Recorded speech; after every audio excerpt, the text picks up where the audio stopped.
muchísimo respeto los datos de inflación que se van a publicar este jueves en Estados Unidos. También hay miedo o respeto a la Reserva Federal, que publica las actas de la última reunión un día antes, el miércoles. Están también las dudas por la temporada de resultados, el siguiente paso de Vladimir Putin tras la destrucción del puente de Crimea y la declaración de intenciones de China en un momento de máxima ebullición en el escenario geopolítico. Parece que el gobierno de Estados Unidos se ha adelantado a la jugada porque el viernes pasado anunció un amplio conjunto de controles a la exportación, entre los que destaca una medida para impedir el acceso de China a determinados chips y semiconductores made in USA. La semana ha comenzado además con nuevas medidas de urgencia del Banco de Inglaterra para intervenir en el mercado de bonos antes de la fecha límite, que es este mismo viernes. Miguel Ángel Temprano, gestor independiente, ¿qué tal? ¿Cómo estás? Muy buenas tardes. ¿Qué tal? Muy buenas tardes, Fernando. Y Javier García, director de Belaria Inversores. Hola Javier, ¿cómo estás? Muy buenas tardes. Muy buenas tardes, ¿qué tal? Bueno, hay que empezar hablando sobre todo, bueno, la noticia del día es esa nueva intervención del Banco de Inglaterra, duplica la compra de bonos hasta 10.000 millones de libras, compra de bonos, fecha límite que es este mismo viernes, y parece que ve que el plan no le está saliendo bien, tiene que poner todavía más carne en el asador. Y bueno, el problema de fondo un poco, Miguel Ángel, es el que hablábamos también ahora mismo con José María Luna, la falta de liquidez. Algunos pozos empiezan ya a secarse o a estar secos. Bueno, y el Banco de Inglaterra realmente no solamente ha anunciado que duplica los 5.000 millones de libras del 28 de septiembre, sino que ha anunciado que tiene capacidad de llegar y que pretende hacerlo, si fuese necesario, hasta 40.000 millones de libras. Es decir, una verdadera barbaridad, con un propósito de intentar sostener de alguna manera la libra. Y de un segundo propósito es todos estos fondos apalancados, los famosos LDI, que fundamentalmente son fondos de pensiones, darles liquidez, porque se pueden encontrar con que si no tienen liquidez, los pensionistas, los jubilados ingleses, en una situación tan dramática no puedan cobrar o no puedan rescatar parte del fondo cuando lo necesiten. Una situación técnicamente muy complicada para el Banco de Inglaterra. Pase en el corazón financiero de Europa es muy preocupante, entiendo, Javier. Sí, bueno, lo que tenemos, lo que estamos viendo en Inglaterra es un ejemplo claro de lo que ocurre cuando no se sabe qué hacer, digamos, con la inflación, ¿no? El gobierno reduce los impuestos, provoca que la libra se caiga y todos los inversores que estaban financiando a través de bonos Inglaterra deciden vender, ¿no? Porque al final dices, bueno, estoy en un bono, voy a ganar el 3% y resulta que voy a perder con la divisa un 10%, ¿no? Pues directamente me salgo, ¿no? El problema es verdad que al final pues los fondos de pensiones tienen gran parte de sus apuestas, digamos, de inversiones en bonos de medio y largo plazo, que no es nada diferente con lo que ocurre en España. Cuidado, en España también una parte muy importante de los planes de pensiones están invertidos en bonos de medio y largo plazo, ¿no? ¿Qué ocurre? Que los bonos, bueno, se está saliendo dinero a mansalva, ¿no? Y al final lo que ocurre es que están cayendo demasiado, ¿no? Al final el banco tiene que intervenir porque es posible que estos ahorradores, que estos jubilados ingleses, llegue a un punto en el que no puedan recuperar ese dinero, ¿no? Y efectivamente, pues surge un problema, ¿no? Estamos hablando de que pues posiblemente estén ahí los ahorros de gran parte de los ciudadanos ingleses y que llevan acumulando 20 o 30 años. Imagínate que por esta situación pues pierden ese capital, ¿no? Es lógico que intervengan. El problema que va a venir es básicamente que esto es como la pescadilla que se muerde la cola, ¿no? Estás intentando luchar contra la inflación a través de la reducción de los impuestos, provocas que la libra se caiga, luego tienes que colocar dinero en el mercado de bonos porque se te cae, al final vuelves otra vez a lo mismo. Esto va a ser más presión a la inflación de cara, no a corto plazo, pero sí de cara a los próximos 12-24 meses. Vamos a volver otra vez a la misma situación. Esto es el ejemplo, la confirmación de que no se puede luchar contra la inflación artificialmente una vez que ya ha llegado. Una vez que ya ha llegado tienes que aguantarla, intentar salir, pero artificialmente de esta forma al final siempre rompes algo, ¿no? Y esto es un claro ejemplo de lo que está pasando en Inglaterra. Es decir, precisamente, En Javier... Inglaterra, perdonadme, en Inglaterra es que hay una situación que los fondos de pensiones en España no la tienen tan acentuada, que es el apalancamiento financiero que tienen ellos mismos. Ante una situación de tipos tan baja y una rentabilidad tan escasa, los fondos de pensiones lo que se estaban es apalancando. Un apalancamiento muy serio para intentar de alguna manera dar una mayor rentabilidad a los pensionistas. De repente los tipos de interés se te disparan Claro. y las pérdidas son fantasmagóricas. Entonces te encuentras en una política donde tienes una política fiscal que lo que intentas es que sea expansiva y te encuentras con que en eso todos tus pensionistas se pueden arruinar. La situación es bastante complicada.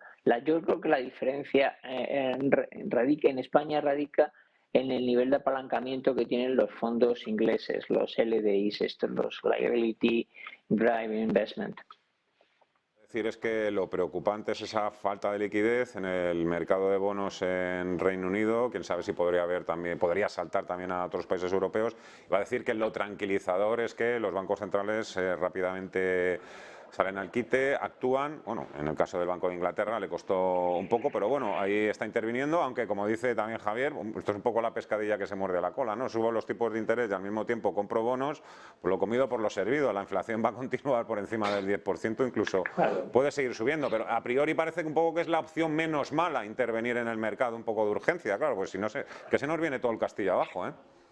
Es que fíjate, yo creo que aquí ha estado el grave error de los americanos. Los americanos lo que han hecho es un pequeño detalle. La masa monetaria en circulación, el M2, antes de la crisis del 2008 era aproximadamente el 50% del PIB americano. Ahora es aproximadamente de la misma cantidad, unos 20 trillones. Claro, ellos lo que han hecho es empezar una subida de tipo de interés y realmente no han tocado la masa monetaria en circulación. Por lo tanto, no han actuado, o sea, han subido demasiado el tipo de interés manteniendo la masa en circulación idéntica.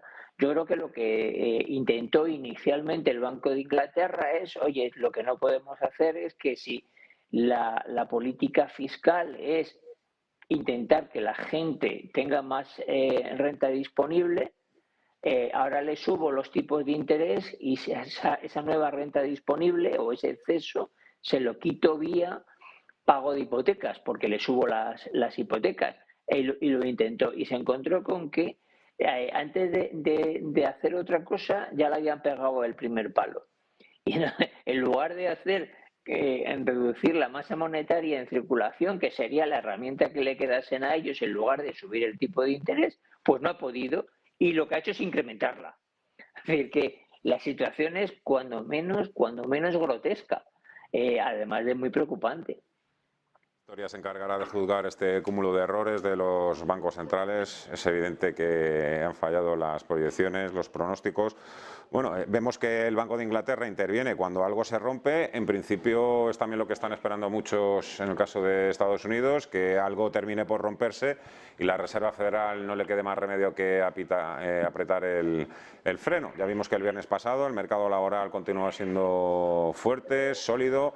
Hay quien se echa un poco las manos a la cabeza, hubiera preferido también que se hubieran destruido muchísimos puestos de trabajo, que bueno, son las cosas que tiene también la bolsa. No me canso yo también de decir que las malas noticias, la bolsa es el único sitio donde las malas noticias pueden ser buenas noticias para los inversores. Y esta semana tenemos dos platos fuertes en el menú. En primer lugar, el jueves, dato de inflación en Estados Unidos, último dato de agosto, 8,3%. Se esperaba un 8,1% y sobre todo lo que más preocupa es la subyacente, Javier. Sí, bueno, nosotros no esperamos mucho del dato de inflación. Estamos viendo que el Brent durante las últimas semanas ha pasado de 82 a 97 más o menos, teniendo en cuenta que el petróleo al final es la base de la gran parte de productos que consumimos a diario. Creemos que va en la contra, ¿no? Sí que se espera una reducción, pero en este caso, bueno, pues esta parte va a jugar en contra, ¿no? Creemos que va a seguir la inflación más o menos en el nivel en el que estamos actualmente, ¿no? Porque además la inflación pasada nos tocó con un Brent cayendo, con un precio, bueno, pues del diésel y de, bueno, pues ciertos productos reduciéndose. Eso no va a pasar esta vez. Entonces, bueno, de todas formas creemos que no va a haber una sorpresa importante con el dato de inflación, porque al final ya se ha visto durante los últimos meses que la evolución del Brent, digamos que modera o impulsa el dato de inflación y ya o sea, la gente ya lo sabe. Pero vamos, no creemos que vaya a haber una reducción importante de la inflación esta vez. Miguel Ángel. Pues mira, yo creo que en Estados Unidos la inflación el precio del barril durante el mes de septiembre ha tenido una reducción media de aproximadamente el 3%. El problema es que lo que llevamos de octubre lo que ha hecho es subir en media un 5%. Entonces, sí que me creo, porque los alimentos frescos se han moderado relativamente en Estados Unidos, sí que me creo que puede haber una pequeña reducción, no una locura, no vamos a ver una reducción de 7 puntos. Pero hay un dato que es importante al entender la inflación, que esto es como los puntos del ATP. En cuanto llegas a un torneo te restan los puntos del mismo torneo del año pasado. Pues aquí descontamos la inflación de septiembre o de octubre del año pasado. Y de septiembre del año pasado la inflación fue importante, la de octubre fue brutal. Entonces, es de esperar que, primero, en septiembre, el que no ha habido un aumento muy significativo, que ha habido una reducción media del IPC, del precio del barril de petróleo, el precio medio. Y segundo, que el mes de septiembre del año pasado fue un mes inflacionista, hace pensar que, hombre, pues que sí podemos encontrarnos con que la inflación americana se pueda ir a 7 y pico, 7 y medio, quizás con mucha suerte al 7. Lo que pasa es que lo que está ocurriendo en el mes de octubre hace pensar que lo que va a volver es otra vez al 8 y pico, 8,2, cosas así. Es decir, que estamos en un momento donde el oleaje no hace que las cosas se depositen de una manera adecuada. Y yo creo que ante eso la FED se va a encontrar con 2 puntos. Uno, la inflación no la contengo a los niveles que quiero, el empleo está subiendo o se está manteniendo. Yo creo que este mes vamos a tener aproximadamente un crecimiento de entre 100 y 120 mil puestos de trabajo, de acuerdo a las peticiones de desempleo que se han ido dando, pero por contra, en una temporada de resultados creo que va a haber una caída estrepitosa de resultados, por 2 motivos. Uno, porque toda aquella compañía expuesta a Japón y a Europa se va a encontrar con una reducción de ventas que van del 10 al 20%. Y eso sumado a que va a tener unas pérdidas por divisa del orden del 9%. Es decir, el impacto en todas aquellas grandes multinacionales que tienen una exposición de ventas importante a mercados donde la moneda ha sufrido, le va a hacer pensarse las cosas 3 veces. Resultados, Javier.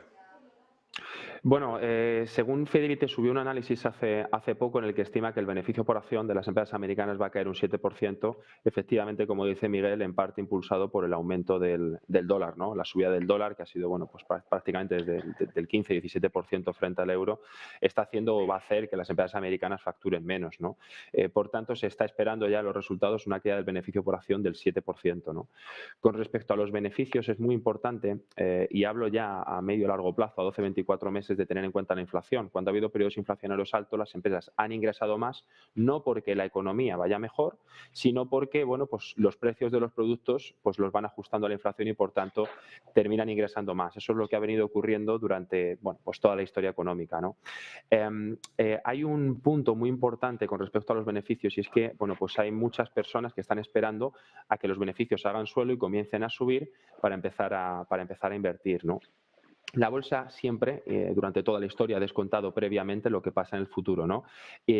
Por tanto, no debemos esperar a que los beneficios hagan suelo y comiencen a consolidarse para invertir en bolsa. De hecho, sin irnos más lejos, por ejemplo, en marzo de 2020, la bolsa americana hizo suelo y empezó a subir. Sin embargo, los beneficios, cuando hubo una reducción de beneficios por causa, lógicamente, del COVID-19, los beneficios empezaron a normalizar en el verano, a partir de agosto prácticamente, ¿no? Si uno se espera a comprar en agosto, bolsa americana, compra bolsa un 60% por encima del mínimo de marzo, ¿no? O sea, compraría un 60% prácticamente más caro, ¿no? Luego, hay un punto muy importante respecto a la evolución de las bolsas durante los próximos años. Si echamos un vistazo pues, al PER futuro, por ejemplo, del Russell 2000, de pequeñas empresas que está más o menos cotizando alrededor de 11 veces beneficios, y echamos un vistazo a los últimos 80, 90 años, oye, ¿qué rentabilidad he podido yo generar con un PER en estos niveles, ¿no? Pues, por ejemplo, el Russell 2000 te estaría dando un 14% de rentabilidad media anual durante los siguientes 10 años. En el caso del Standard & Poor's 500, al precio que le tenemos cotizando hoy, descontando la reducción de beneficios o la estimación de reducción de beneficios de cara a fin de año, estaríamos esperando una rentabilidad media estimada alrededor del 10%, cercana al 10%, ¿no? Y luego, si tenemos un poco en cuenta la estadística y nos fijamos, oye, ¿qué ocurre cada vez que el mercado americano cae un 20%? Ahora mismo estamos cayendo un 25% en Europa y un 25% en Estados Unidos, ¿vale? Lo que se ve es que durante los últimos años, incluso a 12 meses vista, ya no estoy hablando a 5 años, a 12 meses vista, generalmente, prácticamente en el 90% de los casos, el mercado americano ha terminado revalorizándose entre un 15 y un 20% a los siguientes 12 meses después de caer en este porcentaje, ¿no? Entonces, ahora mismo, teniendo en cuenta la cantidad de problemas que tenemos, una reducción de los beneficios que ya se está previendo, ¿no? Que ya es, además, con la subida del dólar se está viendo, ¿no? Es posible que estemos en un buen momento. Sí es cierto que todavía no se ha visto capitalización, ¿no? Parece ser que no ha habido mucha gente todavía vendiendo, pero sí es cierto que estamos ya barajando datos económicos que empiezan a ser interesantes, que han hecho que la bolsa caiga un 25%.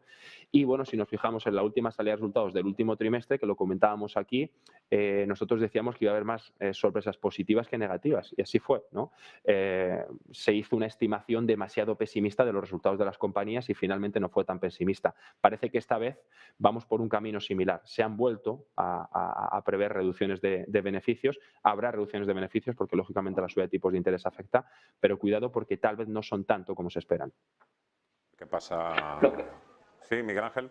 Perdona, lo que pasa es que ahora a la hora de invertir, que yo era de los que opinaba que junio era un mes donde había que empezar a construir las carreteras, ahora tenemos un factor que seguimos teniéndolo. La guerra en Ucrania va bien para los ucranianos y para todos aquellos que les apoyamos como yo, pero el loco de Putin no sabemos lo que va a hacer.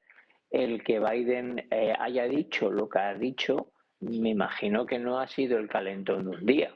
Es decir, que aparentemente que el riesgo de que este tío utilice algún tipo de arma nuclear, no digo ya estratégica, pero sí táctica, existe.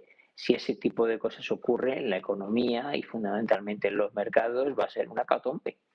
Temporal, pero una hecatombe. Bueno, estamos pendientes precisamente de las novedades que puedan surgir hoy de la reunión que mantiene Vladimir Putin con los miembros del Consejo de Seguridad Nacional de Rusia tras la explosión del puente de Crimea, que Vladimir Putin ha calificado como un acto terrorista, así que se deja un poco las manos libres para actuar según le convenga. Pero quería sí tocar el tema de China, que es algo que siempre, pues bueno, se deja un poquito ahí las migajas del día en las tertulias. China, pero China celebra este fin de semana, creo que es el 20 aniversario, el Partido Comunista Chino toma la palabra Xi Jinping y ahora mismo estamos en un momento de tensión geopolítica de máximo nivel. No ha apoyado directamente los planes de invasión de Rusia en Ucrania y se ha puesto un poquito de perfil, pero en lo que sí que muestra muchísima valentía, en este caso China, es a la hora de esta polarización que estamos viendo en el mundo, con dos polos muy opuestos, uno liderado por Estados Unidos y Occidente y otro, la propia China, que trata de acercar aliados como son Irán y Rusia. No sé qué esperáis del discurso de Xi Jinping este fin de semana y un poco el papel que va a desempeñar China en pocos años. Miguel Ángel. Vamos a ver, en el 20, no 20 años, sino el 20º Congreso, ¿no?, del Partido Comunista Chino, sí lo tiene ganado. Se ha convertido en un nuevo profeta en China. Ha logrado cambiar inclusive las reglas de juego. Que él va a arrasar, no queda la menor de las dudas. Y yo estoy convencido que a China obviamente le interesa ser una contrapartida a los Estados Unidos, pero lo que no le interesa bajo ningún concepto es una destrucción ni de una parte del mundo ni de la economía de su cliente, y su cliente es Occidente, no es Rusia. Entonces, por una parte, se querrá poner de acuerdo para que los americanos vean que bueno, pues que está enfrente de ellos, pero bajo ningún concepto apoyar una situación bélica que se escale más. En primer lugar, porque a ellos no les interesa, que a Occidente nos vaya mal, porque somos su cliente. Pero además, cuando digo su principal cliente, no digo su cliente. Entonces, independientemente de que una barbaridad de sus reservas, el Banco Central chino es el mayor tenedor de divisas del planeta. Una barbaridad de sus reservas están invertidas en activos occidentales. Entonces, yo creo que lo único que el discurso va a intentar es mediar de que el conflicto bélico no se escale a un nivel superior y que si es posible que acabe lo antes posible. Lo que no sé es cómo puede acabar, es mi problema. Yo no veo a Putin yéndose como el rabo entre las piernas, ni veo a los ucranianos, salvo que les impongamos los occidentales que acepten las nuevas fronteras. No tengo ni idea de cómo va a acabar y sobre todo veo muy complicada la negociación. Javier. Yo estoy de acuerdo con Miguel. A nosotros nos interesa que, bueno, pues que se mantenga el mandato, ya que, bueno, pues es él quien está incentivando a Putin a la paz, ¿no? Pero sí es cierto que no sabemos si Putin se va a ir pues con el rabo entre las piernas, como decía Miguel, ¿no? No vemos claro ese aspecto, pero sí es cierto que al final una guerra en este entorno no le beneficia a nadie, y es verdad que, bueno, pues Rusia tiene a China como aliado y China le está diciendo, oye, que no, que yo te apoyo, pero no al 100%, ¿no? No te voy a mandar armas para que luches contra Ucrania, ¿no? Es una situación, bueno, pues un tanto compleja, pero pienso que si durante los próximos 5 años sigue el mismo mandato, es posible que se empiece a moderar, ¿no? Y que lleguemos a una solución de cara a los próximos meses. Sería muy beneficioso para toda la economía mundial y sobre todo para nosotros en Europa.